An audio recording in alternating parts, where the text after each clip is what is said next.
रूप धर जाई और बोली वचन बहुत मुसोक आई। सुंदर रूप बनाया सुप्रखा ने और पहुंच गई। तो तुम सब पुरुष में सब नारी, आप जैसा पुरुष नहीं है कहीं और मेरे जैसी नारी नहीं। देखो खोज लोग तुम आई, मैंने तीनों लोगों में देखा तुम जैसा पुरुष मेरे जैसे नारी नहीं। तो मन माना कुछ तो मैं नहीं आ रही, लेकिन तुलसिया में कभी मेरी तो पत्नी अर्धांगिनी सीता है, लक्ष्मण के पास चलेगा। और क्या कहा, आहाई कुमार सीता चिताए कहीं प्रभुबाता, आहाई कुमार मोर रघुभाता।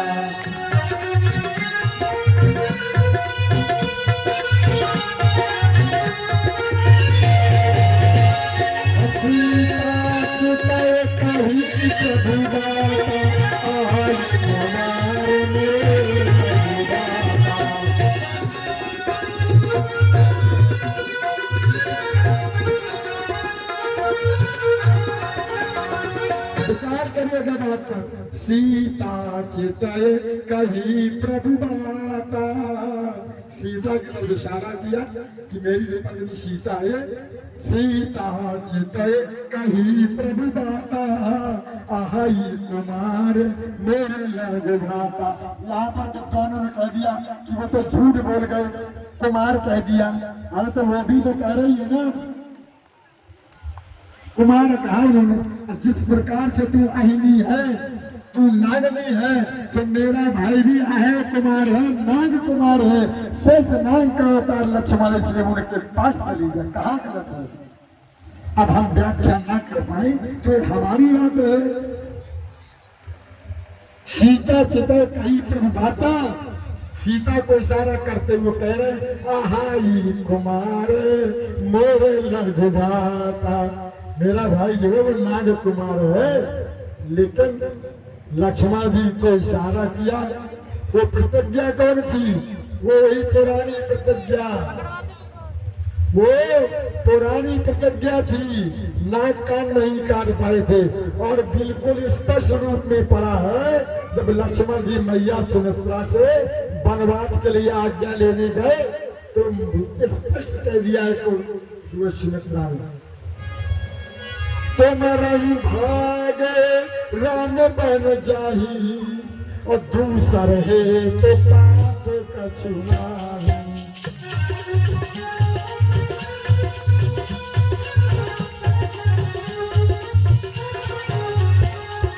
तुम रही भागे राम बन जाही, दूसर है तो पाप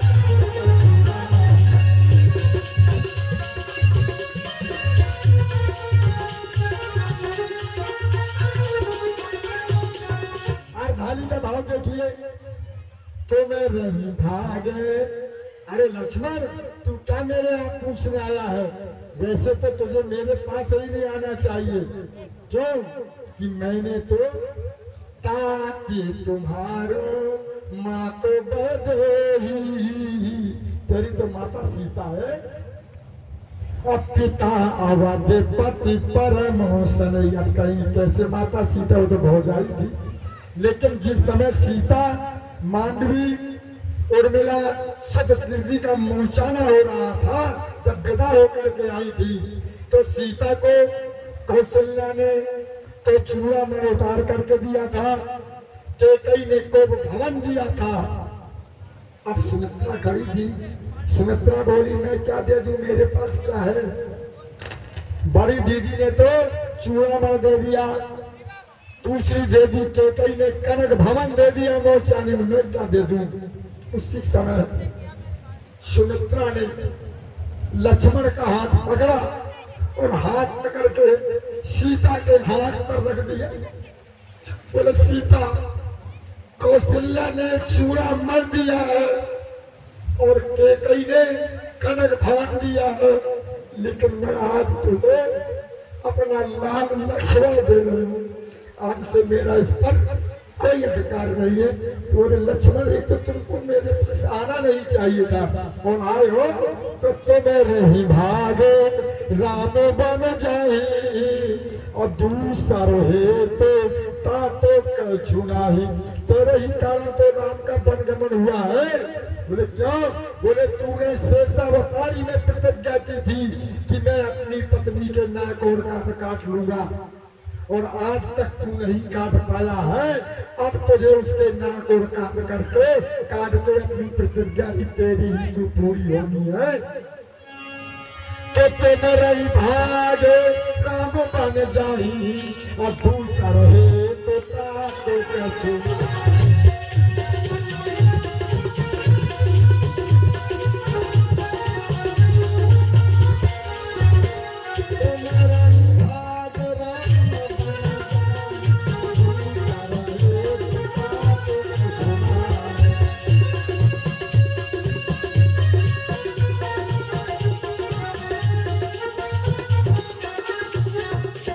संतोष की नहीं हुआ तो और बना दिया, ऋषि मेरा निकल जाएगा, कोई दिक्कत नहीं।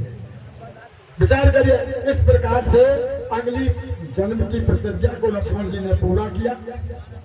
ये भी एक वनवास का कारण था, कथा बहुत है लेकिन अब मुझे चलना है। सुदामा जी की भी कथा कहनी है और मार्कंड ऋषि की भी कथा कहनी है। आइए, और भी एक ब्राह्मण या संत कहिए मृकुंड ऋषि, मृकुंड ऋषि का भी कोई संतान नहीं थी। भगवान शंकर की पूजा अर्चना की, भगवान शंकर प्रकट हुए, बोले मांगिए ब्राह्मण दो तो क्या चाहिए?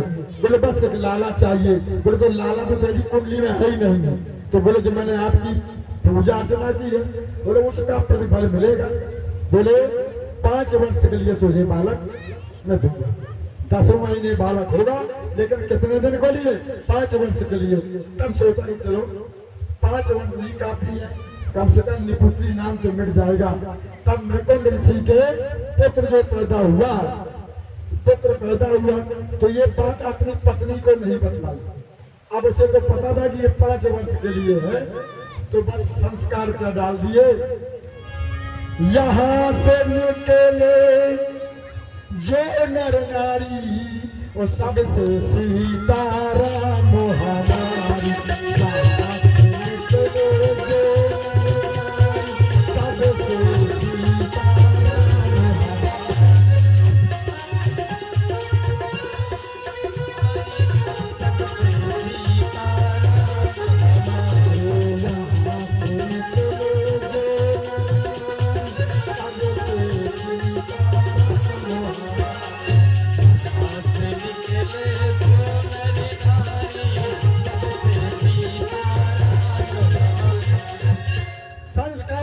बोले बेटे, जो भी अपने इस रास्ते से निकले सबको दंडवत प्रणाम करना, ऐसे नहीं कि राम राम बाबा।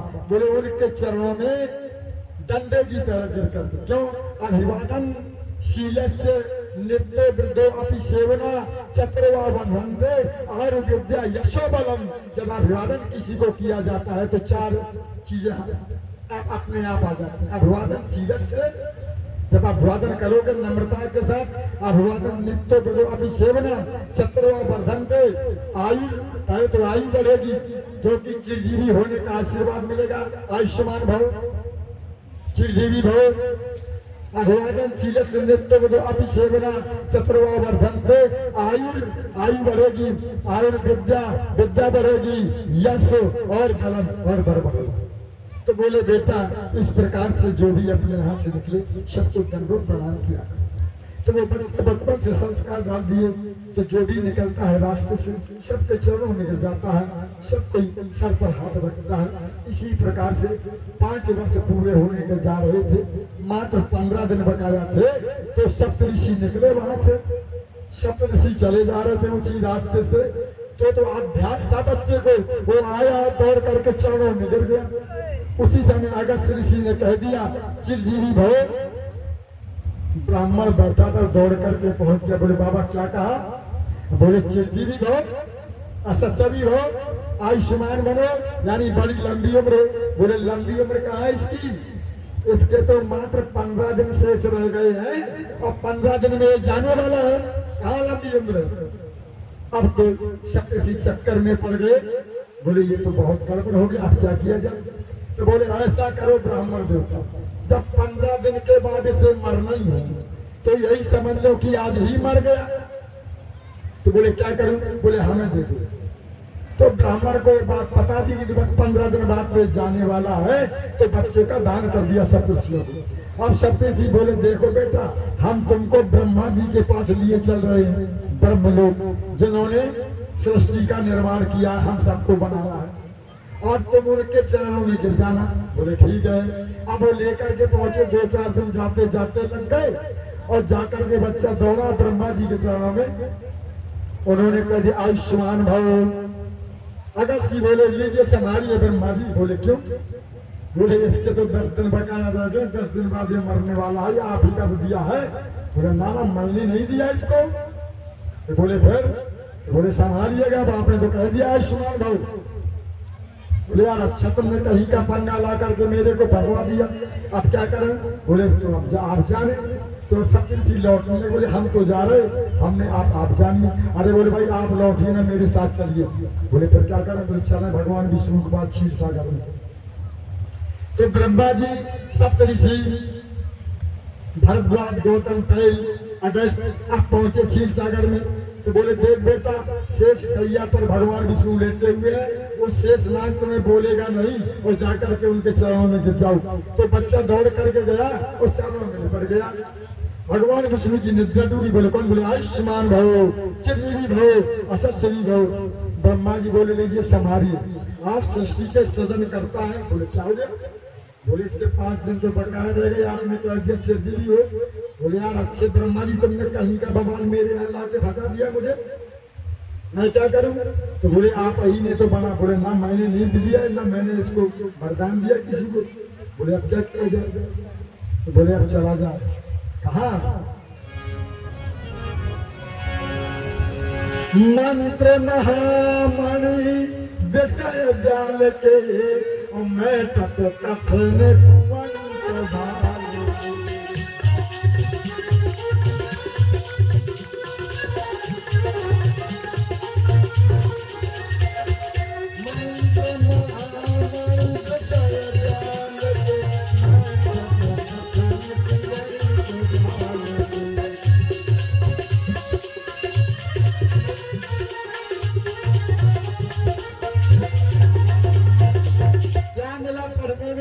कि मंत्र महामणि विषय ज्ञान के, मैं कथ कठिन कुंवन को भाल के। बोले भगवान शंकर ऐसे हैं कि वो किस्मत का लिखा हुआ भी मिटाने वाले। चलिए कैलाश पर चलते हैं। तो ब्रह्मा जी सप्तऋषि और भगवान विष्णु सबके सब पहुंचे। बोले बेटा भगवान शंकर के चरणों में गिर जाना, वो नाग तुम्हें नहीं भूलेंगे। वो तो बच्चा पक्का था, जाकर के भगवान शंकर के चरणों में गिर गया। भगवान शंकर ने कह दिया चिरंजीवी भव। भगवान विष्णु बोले संभालिए। ये क्या? बोले इसके तो 1 दिन शेष रह गया है, ये तो मरने वाला, आपने कह दिया चिरंजीवी भव। बोले यार कहाँ का पंगा तुमने मेरे यहाँ घर में फंसा दिया ला करके। बोले तो क्या? तो बोले आप ही का दिया होगा। भगवान शंकर ने ध्यान किया। बोले हाँ मैंने दिया था मृकुंड ऋषि को। बोले आप लोग जाइए, आप लोग जाइए। बस भगवान शंकर बोले बेटा, जो काशी में भगवान शंकर का ज्योतिर्लिंग है, सौराष्ट्र सोमनाथम चाश्री शैले मल्लिकार्जुनम, उज्जैन्याम महाकार मोकार ममलेश्वरम, परल्याम गर्दनाथम ढाकिया भीम शंकरम, सेतु बंधु रामेश्वर नाग संतार का बने, वाराणसी विश्वेशम, बनारस में विश्वेशम नामक का जो ज्योतिर्लिंग। बोले वहां जाओ तुम, वहां बैठो और तुमको। बोले फिर मुझे क्या करना है? बोले तुमको बोलना है ओम भूर्भुवः स्वः त्र्यंबकम यजामहे सुगंधिं पुष्पवर्धनम उर्वारुकं बन्धनं मृत्युर्मुक्षीमामृतात् भूर्भुवः स्वः जुंसा होम ओम। अब मैं संपुट के सरकार हुआ, आपका 52 अक्षर का मंत्र महामृत्युंजय। महामृत्युंजय करना महामृत्युंजय। ओम ओम ओम जुंसा ओम भूर्भुवः स्वः ओम त्र्यंबकम यजामहे सुगंधिं पुष्पवर्धनम उर्वारुकं बन्धनं मृत्युर्मुक्षीमामृतात् महामृत्युंजय नमः। ओम ओम ओम जुंसा। इस प्रकार से बोले तुमको जपना है। बच्चे को सिखा दिया, बच्चा मंदिर में बैठा बस महामृत्युंजय का जाप कर रहा, टाइम पूरा हो गया उसका। अब यमराज ने कहा दूतों से भी जाओ भाई उस मृकुंड ऋषि के बच्चे के प्राण ले आओ। तो अब यम के दूत आए तो वो महामृत्युंजय जप रहा था, उनकी तो हिम्मत नहीं पड़े, हमारे बस की बात तो नहीं है, वो तो बनारस में है बच्चा और भगवान शंकर के शिवालय में बैठा जाप कर रहा है। तो यमराज स्वयं आई, यमराज स्वयं आई और जब 52 अक्षर का मंत्र तो कहाँ तक बोलेगा लगातार। तो जैसे बच्चे ने सांस ली और वैसे ही जो यमराज ने फंदा फेंक दिया तो बच्चे के गले में पड़ा और भगवान शंकर की पिंडी में पड़ गया। और जैसे झींगा तो मैं पिंडी के भगवान शंकर का ज्योतिर्लिंग उखड़ गया और भगवान शंकर लेकर के त्रिशूल खड़े हो गए। आए खबरदार यमराज तेरी हिम्मत कैसे काशी में आए, क्योंकि काशी में चाहे चींटी मर जाए वो भी यमलोक नहीं जानते हैं। इस आज भी याद रखना, काशी से कभी गंगा जल नहीं लाता होगा कोई, कोई आसपास काशी से गंगा जल नहीं, हरिद्वार से ला सकते हैं, कानपुर से ला सकते हैं, कहीं से ला सकते हैं, लेकिन काशी से कोई गंगा जल नहीं ला सकता। क्यों? कि उसमें जो कीड़े होंगे अगर वो आपके यहाँ आ जाएंगे उनकी मृत्यु हो जाएगी तो नर्क जाएंगे। इसलिए बनारस से आज भी गंगा जल, आज भी परंपरा। बोले तेरी हिम्मत कैसे? बोले सरकार आप ही तो 5 वर्ष दिए थे। बोले आपने 5 वर्ष दिए थे, 5 वर्ष उसके पूरे हो गए, मेरी क्या गलती है? अरे बोले गलती कैसे नहीं है? बोले क्या गलती है? बोले सुनो, बोले ब्रह्मा की 1 साल में, ध्यान देना, बोले ब्रह्मा की 1 साल में अबीतत कल्पवने, ब्रह्मा की 1 साल में कई कल्प बीत जाते हैं। ब्रह्मा की 1 साल में अभी तक कल्प अनेक और 100 ब्रह्मा बिगड़ बने तब शंकर कौत में। जब 100 ब्रह्मा मर जाएंगे तब मेरा 1 दिन होता है। ब्रह्मा की 1 साल में अभी तक कल्प अनेक और 100 ब्रह्मा बिगड़ बने तब शंकर कौत में। ऐसे दिनन को मास कर, ऐसे दिनों का महीना बना, ऐसे दिनन को मास कर और मासन की करवस और ऐसे 5 साल तक जीवे पुत्र सहर्ष। मैंने ऐसे 5 साल आ गए तो ये 5 साल न हो गए, आज तक ना शंकर जी के वो साल पूरी होता है और ना मार्कंडेय ऋषि के मौत होती है। ये है मार्कंडेय ऋषि, ये है झुकने का परिणाम। झुकता वही है जिसमें जान होती है और अकड़ना मुर्दे की पहचान होती है। ये है झुकने का परिणाम। झुकना सिखा दिया उसके पिता ने। और आज भी अश्वत्थामा बलि व्यासो, अश्वत्थामा बलि व्यास, अश्वत्थामा बलि व्यासो हनुमान विभीषण, हनुमान और विभीषण के पाचारस परशुरामस कृपाचारो परशुराम सप्ते चिरजीवी, ये 7 चिरजीवी है और 8वें में मार्कंडेय ऋषि चिरजीवी है। बोलिए मार्कंडेय ऋषि महाराज की। इस प्रकार से मार्कंडेय ऋषि की कथा। अब आइए मैया बैठी हुई है, देवी मैया कन्हैया की सब प्रकार सेवा करती है, लेकिन आज मैया को बड़ा दुख है। बोले मैं जब भी थाल लगा के कहना को रखती हूँ तो कहना भोजन पूर्ण रूप से नहीं करता है, थोड़ा बहुत करता है और सारी थाली छोड़ देता है। बोली आखिर में कन्हैया को क्या खिलाऊं? ध्यान देना, क्या खिलाऊं? बोली मैंने सुना है कि ब्रजमंडल में माखन बहुत खाता था, तो आज मैया ने थाल सजाया कन्हैया को और मक्खन रख दिया थाली में। कन्हैया आए, जैसे बैठे मक्खन रखा था थाली, कन्हैया ने देखा, बस कन्हैया ने कौर बिल्कुल टुकड़ा नहीं उठाया और जाकर के अपने कमरे में बैठ करके रोने लगे। मैया ने सोचा बात क्या है, क्या नहीं मेरे से बन पा रही है। आज देवकी इतना परेशान है, बोले मेरे से क्या नहीं बन पा रही है। आज मैंने मक्खन भी रखा कन्हैया को, फिर भी उसने भोग नहीं लगाया। बात क्या है, उसी समय जो है उद्धव जी आ गए और उद्धव जी थे परम सखा कन्हैया के। तो देवकी बोली उद्धव तेरा तो कन्हैया मित्र है। बोले हाँ। तो बोले जरा जा तू कन्हैया से ये तो पूछ कि आखिर वो कौन सा भोजन पसंद कर रहा है। हमारी तो समझौता दीदी परेशान रही 7 दिन। महाराज जी आपको क्या भोजन में लेना है आप बताएं तो मुझसे। लेकिन हमने कहा जो आप बनाएंगे वही भोजन है बस। तो आज कन्हैया से मैया ने उद्धव को भेजा, बोले जरा पूछो कन्हैया से कि ये क्या पसंद करते हैं, मैं क्या बना करके इनको खिलाऊं। जब उद्धव जी पहुंचे तो कन्हैया के आंसू उद्धव बोले क्यों आप रो रहे हैं। बोले क्या बताऊं, आज मैया ने मेरे लिए माखन रखा है, मेरे से ये माखन खाया नहीं जाता है। बोले बात क्या है। बोले बात ये है उद्धव कि उद्धव मोहे ब्रज बसरत नैया,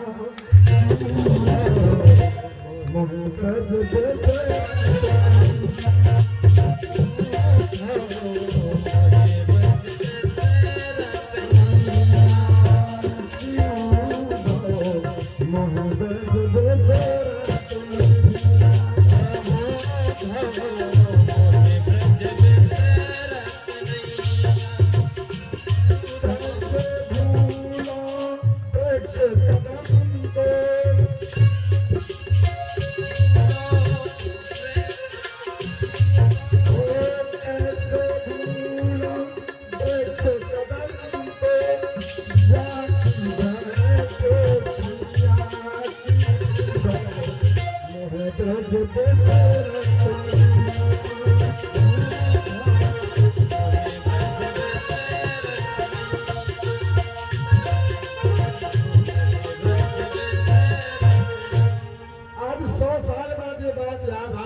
मुझे वृक्ष नहीं भूलना। वो मैं कदम के वृक्ष को कैसे भूल जाऊं जिसकी छाया भी नहीं दी है। कि मोहे ब्रज बसरत नैया,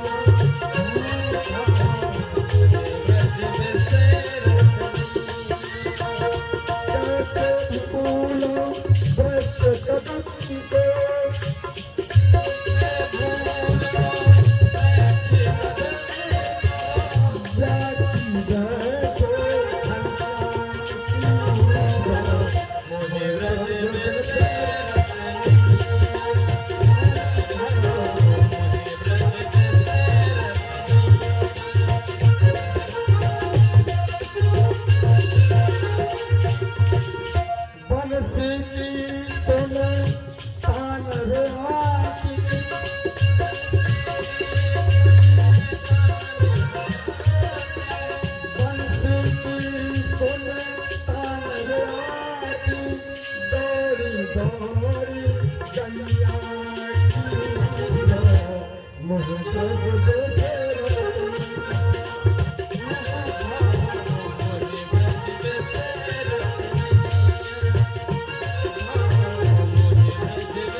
the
मक्खन कौन खिलावे, ऐसा मक्खन कौन खिलावे, ऐसा मक्खन कौन खिलावे, जैसे यशोदा मैया की। मोहे ब्रज बिसर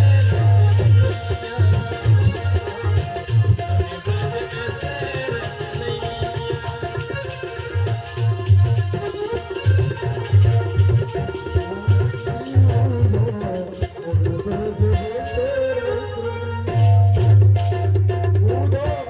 मोहे ब्रज बिसर नैया। ऐसा तो मुझे लाड़ और प्यार मिल ही नहीं सकता। कन्हैया बोले तो बताइए मैं क्या कर सकता हूँ। बोले तुम चले जाओ, वहां की ब्रज युवतियां रो रही होगी, सारे दिन रोती होगी, मेरा नाम रट रही होगी। बोले मेरी भाषा को ब्रज की गोपियां समझ जाएंगी, क्योंकि उद्धव बृहस्पति जी के शिष्य थे, 14 विद्याओं के निधान थे। बोले मेरी तो बहुत क्लिष्ट भाषा है, लेकिन वो समझ नहीं पाएंगी।